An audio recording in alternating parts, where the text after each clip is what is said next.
Está chegando Carlito Neto. Bem-vindo, Carlito. Tudo bem? Tudo ótimo, Dri, Rovai, Azenha, Henrique que acabou de sair e a nossa audiência aqui da Revista Fórum. Muito bem. Carlito, queria te ouvir sobre a escalada e o assunto aí da porrada do sócio do Marçal no marqueteiro do Nunes. E você acha que qual que é o impacto disso para a campanha? Na verdade, Dri, eu tenho parecido até um papagaio aqui, o Azenha até ouviu na semana passada, mais uma vez eu falar sobre isso, né? O Pablo Marçal, ele não está na corrida eleitoral para ser eleito prefeito de São Paulo, isso aí é uma possibilidade, né? Ele tá para fazer o que a gente chama, quem estuda marketing digital sabe o que é fazer o rebrand, né? É remoldar a marca Pablo Marçal. É isso que ele quer, basicamente. Ele quer sair daquele cara que era vendido como coach picareta, que vendia sonhos e mentorias mal-sucedidas, para ser vendido como empresário de sucesso.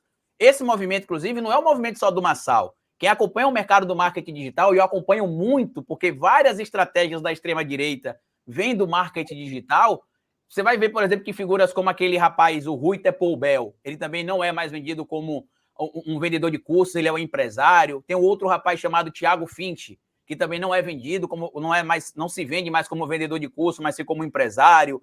O outro rapaz lá que teria denunciado a Blaze, o tal do Daniel Penin, também não é um vendedor de cursos ou de placebo, ele é agora um empresário bem-sucedido. Então, o Pablo Marçal está indo neste mesmo caminho.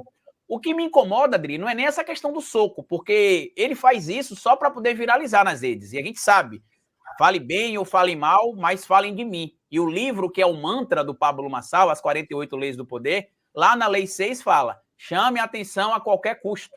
Para ele não importa se é de forma negativa, se é de forma positiva. O que me assusta, sabe o que é?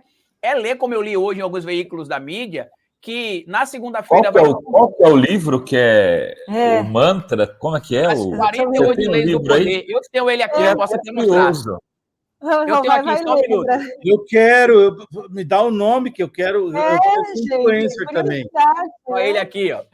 Eu também quero ser influencer. 48 Leis do Poder. Isso. E eu já li esse livro e eu venho apontando aqui na Revista Fórum, acho que quase 2 meses que a gente fala aqui do Marçal, ainda no período da pré-campanha, eu já citava esse livro aqui, né? Hoje muita gente está falando aí desse livro, de outros livros, mas a gente já falava aqui há 2 meses atrás.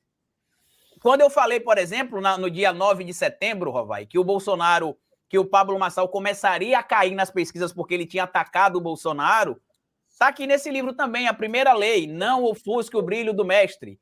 Faça com que pessoas que estão acima de você aparentem ser mais sábias do que são, ser mais inteligentes do que são e ser maiores do que elas realmente são. Está tudo aqui. Aquela frase do Pablo Marçal, Rovai Idri, que ele falou assim, queria pedir desculpa ao eleitorado de São Paulo porque eu tive de me fazer de idiota para atrair os idiotas. Também está aqui. É a lei número 21, se não me falha a memória. Ela fala, se faça de idiota ou de otário para atrair os idiotas ou os otários. É literalmente o que está escrito aqui. Agora, sabe o que me incomoda, Adri? Na segunda-feira, dia 30 de setembro, o UOL e a Folha de São Paulo farão um debate, Rovai, para ouvir os candidatos à Prefeitura de São Paulo. E aí, todo dia você vê algum jornalista no UOL indignado como é que podem continuar convidando o Pablo Marçal para debates, que ele joga o debate na lama, que é um absurdo, que o correto a partir de agora seria não convidar o Pablo Marçal. Sabe o que é que o UOL e a Folha de São Paulo estão fazendo, Rovai e Azenha? Eles estão cometendo crime eleitoral para beneficiar o Marçal. Como assim, Carlito? O debate que acontecerá na segunda-feira, inicialmente, Rovai, só teria a presença dos 3 primeiros candidatos na pesquisa Datafolha de 19 de setembro. Nunes, Boulos e Marçal. Depois eles, entre aspas, decidiram convidar a Tabata Amaral, que está em 4º lugar. Só que o artigo 46 da Lei das Eleições, a Lei 9504 de 97, assegura, ou seja, não é opcional, assegura que os veículos que fizerem debates, sabatinas ou entrevistas com candidatos têm a obrigação, porque isso é assegurado em lei, de convidar os candidatos que o partido preencha a chamada cláusula de barreira. Está lá no artigo 46. Quais partidos preenchem, Rovai? O PSOL preenche, o MDB preenche, o PSB preenche e o PSDB do Datena preenche. Carlito, mas se o convite foi enviado para o Datena e o Datena não quis ir, a Folha e o UOL serão punidas? Não, mas neste caso a matéria deixa claro que é uma decisão da matéria só convidar 4 candidatos. E da aí, empresa. Oi? Decisão da empresa. Da empresa. E eles estão incorrendo em crime eleitoral, por quê? Porque eles têm a obrigação de convidar os candidatos que o partido preenche a cláusula de barreira e eles podem, de forma facultada, convidar o não massal. E sabe qual é o risco, Rovaí, que pode acontecer? Eu espero que o Datena faça isso. Os veículos ligados ao Grupo Folha de São Paulo e o UOL podem sair do ar por 24 ou 48 horas. Os sites, o canal no YouTube, por violar a legislação eleitoral. E eu torço muito que o PS... Tudo bem que a gente sabe que a Folha e o PSDB são quase que uníssonas ali, o UOL também, apesar de terem colunistas progressistas do campo da esquerda, né? Mas a linha editorial dos veículos são simpatizantes com a tucanada há muito tempo, mas eles estão cometendo crime eleitoral para privilegiar o massal. A troco de quê? De audiência. Basicamente. O circo pegar fogo, né? Porque dá audiência, né? E o PRTB, né? E agora, o próximo debate é no sábado, né? Da TV Record.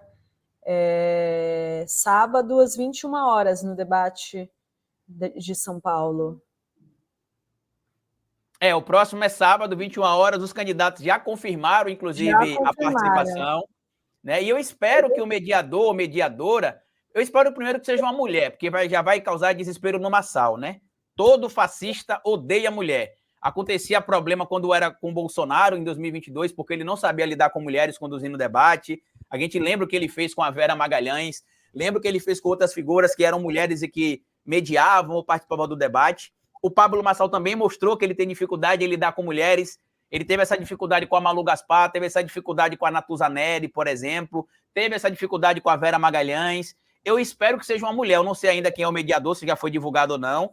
E espero também que as regras sejam justas, né? Quando eu falo justas, justas no sentido de serem arrojadas, né? Apertadas mesmo, para que o Pablo Marçal não consiga fazer o que ele faz muito bem, que é criar espetáculo. E eu não sei se vocês perceberam uma coisa, Dri, Rová e Azenha, mas eu fiz essa análise, inclusive na minha análise aqui na Revista Fórum, que sai todo dia de segunda a sexta às 16 horas, fica aqui o convite para a audiência acompanhar, que na última vez, Azenha, que o Carlos Tramontina, brilhantemente, inclusive fez o trabalho dele como jornalista, chama o Pablo Marçal, ele vem, e aqui é só uma suposição para a gente não ser processado, tá? O Pablo Marçal acusa todo mundo de estar cheirando coisas ilegais, de estar fumando coisas ilegais, mas quando ele chega ali para suas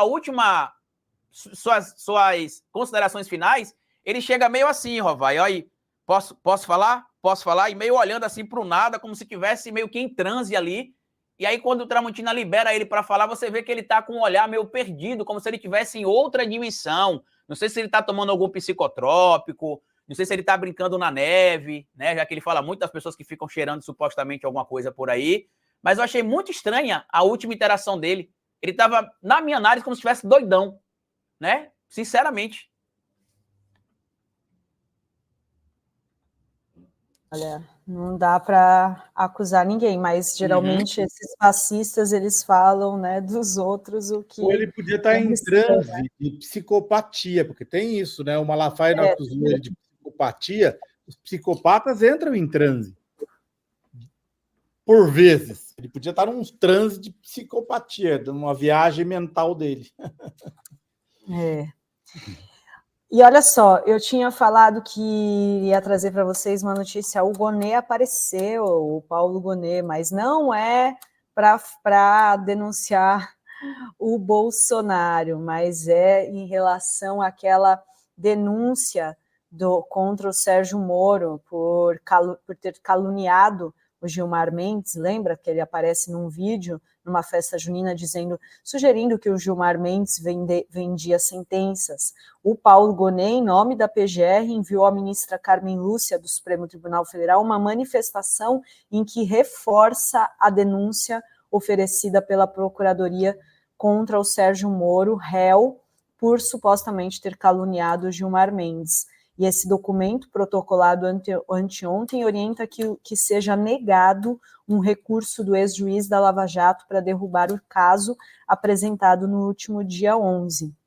E na apelação feita em forma de embargos de declaração, Moro e seus advogados questionam a ausência de provas de que ele atuou na produção do vídeo que embasa a acusação de calúnia contra Gilmar Mendes. O texto indica que o senador sequer tinha ciência das imagens. Nela ele aparece falando a apoiadores sobre comprar um habeas corpus do Gilmar, o que a PGR entendeu como uma acusação de corrupção passiva ao ministro. E a denúncia foi feita em abril de 2023, recebida um ano depois. Para a PGR, apesar da alegação sobre a falta de provas, Moro deve continuar sendo processado. E a tramitação não deve ser interrompida, uma vez que o aceite da denúncia não depende necessariamente da existência de provas aprofundadas. E uma eventual condenação, essa sim, é que requer evidências incontestáveis do crime cometido pelo réu. E então a chance de reverter esse aceite da denúncia já era baixa para o Moro, mesmo antes desse parecer do Gonê. Isso porque a decisão de acolhê-la em julho do ano passado, em julho desse ano, né, em junho desse ano, que foi acolhida a denúncia, né, e foi unânime entre os ministros da primeira turma. Moro réu, e aí agora, então, essa manifestação do Gonê que apareceu, gente. E aí, Carlito? O que vai acontecer é porque essa punibilidade que pode vir a acontecer, Dri, não vai ter um impacto muito grande. O máximo que vai acontecer aí, como é um crime supostamente contra a honra do ministro, é um pagamento de indenização. É uma pecúnia, como a gente chama dentro do direito, né? E para o Moro vai ficar barato, né? Pagar ali, sei lá, 30 mil, 50 mil reais ao Gilmar Mendes, ele ganhou muito mais que isso ajudando a quebrar o Brasil, né? Ajudando a afundar o Brasil. Então, é como o Pablo Marçal com os ataques que ele faz, por exemplo, a opositores. Vai gerar uma punição financeira, mas vale a pena. No final das contas, quando você calcula ali, valeu a pena. Né? Vai ficar por isso. Não vai perder mandato, não vai ficar inelegível, tá? Já adianto para as pessoas. O que vai acontecer, ele provavelmente tem que pagar a indenização ao ministro Gilmar Mendes e só. Rovai? Olha só, eu queria aproveitar o ensejo, vou falar do tema não, porque eu acho que o Carlito falou tudo, para dizer que amanhã, Carlito, o Azenha já sabe, já contei aqui ao vivo antes de você chegar, o Eduardo Apio, o juiz Eduardo Apio, estará aqui no Fórum 11h30, revelando tudo sobre os esquemas do Moro. Ele vai lançar um livro, o Salvo Cotter, que é o editor e também um pouco de organizador do livro, vai estar junto com o Apio, e eles prometem uma entrevista bomba. Então, amanhã, o YouTube não avisou, não teve... Não, bota o relógio, anota na agenda agora, amanhã, 11h30, tem Eduardo Apio. Bota lá na agenda, 11 horas, bota para tocar o telefone, e aí você entra. Porque não adianta, eu vou fazer o quê? Eu tenho que começar a pedir para as pessoas colocarem na agenda do Google o horário do 11h30 para avisar. Mas é 11 horas, é que o 11h30 do Jô começar à meia-noite. O nosso 11h30 começa às 11h. Então, não esqueça disso. Teve uma entrevista dele para o Leandro Demore, mas vai vir mais bomba. O Apio está prometendo mais bombas por aí. Vamos fazer o card, Dri, já pedi para o pessoal lá do design, o Guinosa, o Rafael, fazerem um card para começar a divulgar desde hoje essa entrevista bomba com o Eduardo Apio. Imperdível. Não sei se a Adri tem outro assunto que eu queria perguntar. Eu tenho a pesquisa de Belém, que acabou de sair, acabamos de receber. Eu tenho uma pesquisa de Aracaju aqui também, que eu queria perguntar para o Carlito. Manda bala, então. Vamos começar por Aracaju. Aracaju saiu uma pesquisa, acho que foi anteontem, da Gadu Solution, encomendado pela revista Realce. Eu não sei até onde. Aí quem é da cidade, que é o Carlito, pode dizer melhor a credibilidade, a reputação, tanto da Gadu quanto da Realce. A Realce é assim. A revista Realce é assim. O Instituto eu não conheço, mas a revista eu conheço. Mostra a vereadora Emília Correia, do PL, liderando, que deve ser do bolsonarista, com 26,14% das intenções de voto. E, em segundo lugar, empatada com a candidata do PT, Candice Carvalho, está a Iandra, do União Brasil. Ela tem 18%, a Candice Carvalho tem 14,43%. Depois vem o Luiz Roberto, que deve ser o candidato do prefeito atual, com 12,71%, e a denegada Daniele com 6,29%. Né? Aí vem o candidato do Novo, o PSOL, até a PCO do partido do Azenha tem lá um candidato, Felipe Villanova. E olha, tá bem ele, 0,14% Azenha. Meu amigo Carlito Neto, o que essa pesquisa traz aí sobre Aracaju? Então, pesquisa eleitoral aqui está complicada, Rovai e Azenha Idri, a não ser aqueles veículos respeitados, porque algumas pesquisas estão sendo, em tese, compradas, né? E quando eu estou falando isso é porque até denúncia tem tido aqui já em vários veículos. Eu estava panfletando na feira, no sábado, em uma feira aqui em Aracaju. Uma das moças que estavam fazendo a pesquisa me revelou que a pesquisa que ela estava fazendo tinha sido comprada por uma determinada candidata aqui, né? Que, inclusive, o pai é um corrupto muito famoso, atualmente trabalha no Rio de Janeiro, no governo do Cláudio Castro, mas foi condenado em 2021 por crime de peculato e apropriação de bens de recursos públicos. Só que isso é uma pesquisa, Rovai, que eu acho que é o que está mais próximo do que acontece, agora dia 24 de setembro, né, ontem, que foi a pesquisa Vox do Brasil. Essa pesquisa eu acredito que é o que está mais próximo realmente do que está o cenário aqui. Aparece a Emília Correia, que é uma bolsonarista envergonhada, né? Ela não usa a bandeira do Brasil, ela não usa Deus, Pátria e Família. O vídeo de apoio da candidatura dela para o Bolsonaro está lá embaixo no Instagram dela. Ela não cita o Bolsonaro nos discursos dela, ou seja, ela está no PL, mas ela supostamente não é bolsonarista. Ela é uma cria do falecido governador João Alves, que muitos de vocês conhecem bastante, inclusive de operações ali que encontraram esquemas de corrupção, né? Durante o período que ele foi governador. E essa pesquisa aqui... João Alves, que foi o único governador que ganhou no plano cruzado, não sendo do MDB, Carlito, não sei se você lembra disso. Ele era do PFL, o PMDB varreu, elegeu tinha 23 estados à época, elegeu 22 governadores, só num estado o MDB, acho que na época, não elegeu governador. Esse estado chama-se Sergipe e o candidato era o João Alves. E por muito tempo a gente teve basicamente dois candidatos, né, que era João Alves e Albano Franco, né? Então, quando não era um governador, era o outro, né? Isso só mudou a partir da eleição de governador de 2006 com o falecido governador Marcelo Deda. Mas a pesquisa, Rovai, a Vox do Brasil, traz aqui a Emília Correia com 34 pontos percentuais e o Luiz Roberto com 19 pontos percentuais, seguido por Iandra Moura, que é filha do ex-deputado federal André Moura, né, líder do governo Michel Temer. Outra pesquisa. É outra pesquisa, que saiu ontem. É essa que eu estou trazendo para você. É a que saiu ontem. E eu acredito que o cenário realmente seja esse. Por quê? O atual candidato da situação, que é o Luiz Roberto, que é do PDT, está numa aliança ali entre PDT e PP. Tanto que o vice dele é do PP, do Progressistas. Só para você ver como é que está o chapão aqui, ó. Ele é apoiado pelo senador Laércio Oliveira, que é um bolsonarista ferrenho. Inclusive, quando o Bolsonaro esteve aqui recentemente, ele foi recepcionado pelo Laércio Oliveira, além de ter sido recepcionado também pelo deputado Rodrigo Valadares, tá?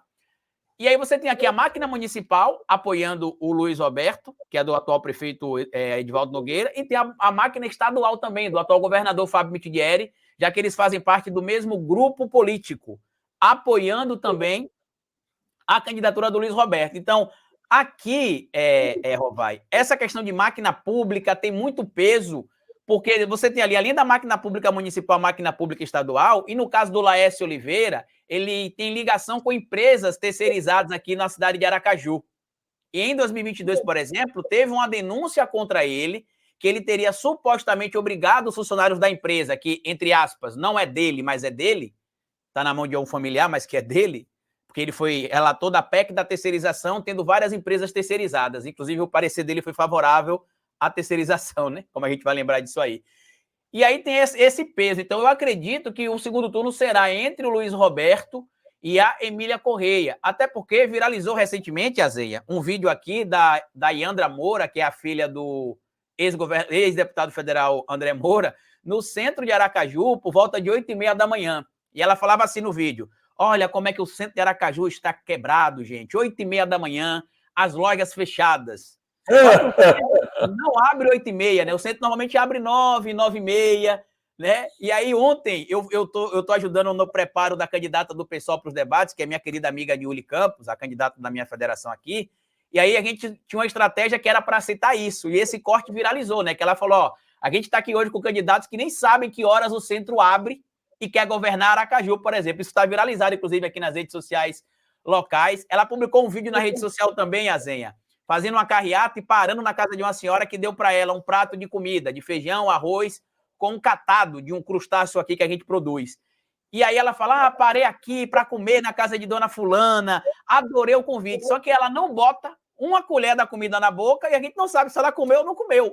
Então, não tem garantia. Então, e as denúncias de corrupção, né? Porque o pai dela é um corrupto muito conhecido. Ontem, por exemplo, o senador Rogério Carvalho, fez uma denúncia grave, né?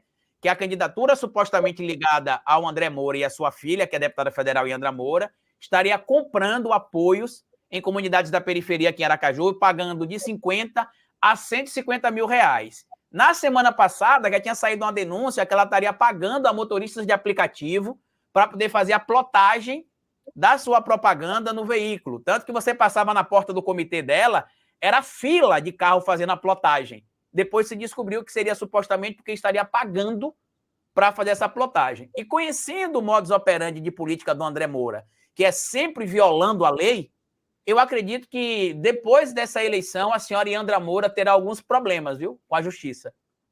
Muito bem. Então, o Calil está apostando aí na candidatura do PDT e a do PT não tem chances aí, você acha? Porque pela pesquisa está empatado em segundo lugar. Não, eu não acredito que tenha chance. A candidata Candice Carvalho não tem uma ligação com a classe trabalhadora, como estão tentando vender. Tá? Ela é candidata, eu preciso ser sincero, é candidata basicamente porque ela é esposa do senador Rogério Carvalho. A candidata do PT, que teria algum tipo de conexão com a luta há muito tempo, seria a viúva do governador Marcelo Deda, né? Que lamentavelmente não foi aprovada ali, porque ela está em grupos diferentes. Existem as democracias internas dentro do Partido dos Trabalhadores, e a Eliane Aquino faz parte do grupo ligado ao governador Márcio Macedo, que é um grupo antagônico ao grupo do senador Rogério Carvalho. E aí eles meio que minaram a candidatura da Eliane Aquino, jogaram a Candice, inclusive para ela tentar conseguir voto aqui, ela fica dizendo o tempo inteiro nos lugares que ela é Candice de Lula.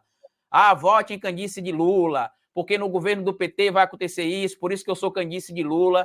E pelo apelo, né, que se tem ao presidente Lula e pelos petistas ali mais tradicionais, ela está conseguindo até pontuar bem em algumas pesquisas, mas eu não acredito não, que ela vai para o segundo turno, porque não tem clamor popular a candidatura dela. A da Eliane Aquino tinha mais. A dela, infelizmente, não tem. Vamos para Manaus. Deixa eu liberar o Azenha. Obrigado, Azenha. Obrigado, Carlito, obrigado, Rovai, Dri e a todos os que nos acompanham. Até amanhã. Carlito, depois eu vou trocar uma mensagem contigo. Eu sei que você está ocupado, mas eu vou te fazer uma perguntinha pelo WhatsApp, tá bom? Perfeito, Azenha. Até já. Tchau, Azenha. Até amanhã. E, olha só, falo de Belém agora? Você vai trazer Manaus? Pode fazer Belém. É Belém que eu ia falar. Porque Belém é um desastre. A participação do Edmilson Rodrigues, que é prefeito, candidato à reeleição. É muito preocupante, inclusive, para a candidatura Boulos, né? Ele está em terceiro lugar, distante do segundo colocado. Primeiro está o candidato da família Barbalho, que é esse Igor, acho que é cunhado, né, do MDB. Em segundo, o delegado Éder, o Piruquinha, que vocês devem conhecer. Primeiro lugar está com 43,7%, é isso, Dri? Segundo com 25,7%, e aí lá atrás aparece o Edmilson Rodrigues com 16,3%. Triste participação. 16,1%. E aí, assim, eu acho que tem problemas. O Edmilson ficou ali uma parte do período com o o governo Bolsonaro, só que não é só isso. Não é só isso. O governo dele deixou a desejar. A gente esteve em Belém e assim, gente de esquerda, progressista, falando muito mal, inclusive de questões pessoais, do jeito do Edmilson tocar a vida, tocar as coisas. Eu fico muito triste por isso, porque é uma capital importante. E tem aqui, ó, essa tela aqui, acho que é importante mostrar, a desaprovação dele, 76%, Rovai, de desaprovação. Sim, e já o governador Éder Barbalho aprovado por 59%, o presidente Lula 46%, e o Edmilson, então, aprovado por 17% e desaprova 76%.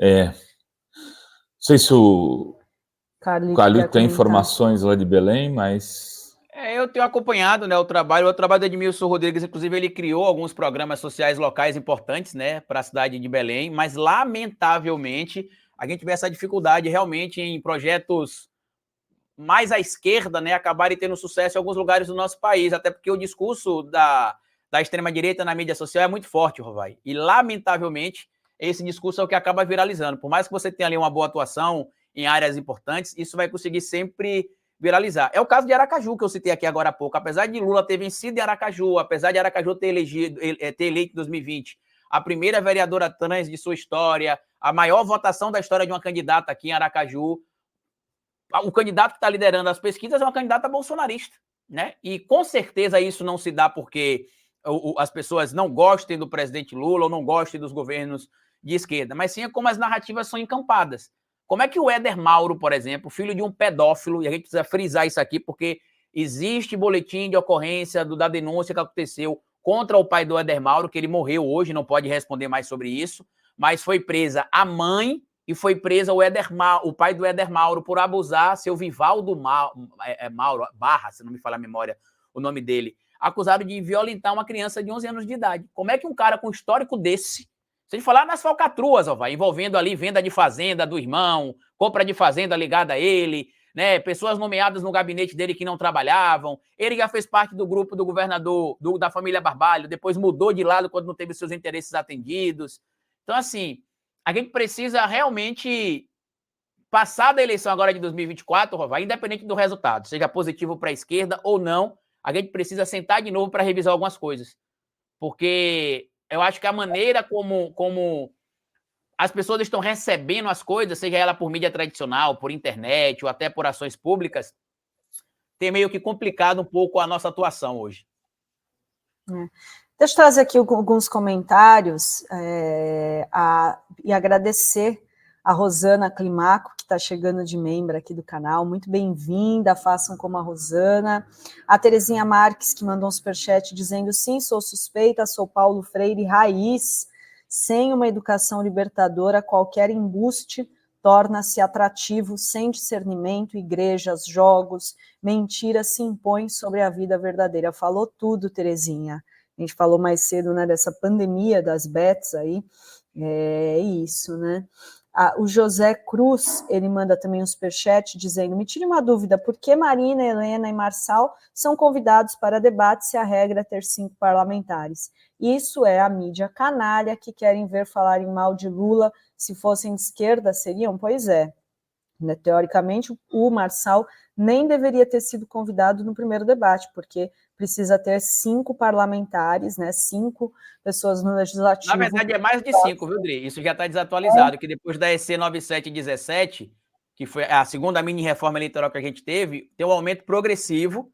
A partir de 2018 passou a ser 9, a partir de 2022 passou a ser 11, e se não me falha a memória, até 2030 serão 16, ou seja, os partidos terão de ter pelo menos 16 representantes para poder ser convidados. Agora, a lei diz o seguinte, né, que eu até li aqui o artigo, eu gravei um vídeo sobre isso e já vou dar o spoiler, Rovai. Vai ser o meu vídeo aqui também da análise diária, né, essa passada de pano da Folha e da UOL no Pablo Marçal. Porque os convites têm de ser para os candidatos que preenchem a cláusula de barreira, Adri, mas os que não preenchem não são impedidos de participar se os veículos convidarem, porque o convite para os demais é facultativo.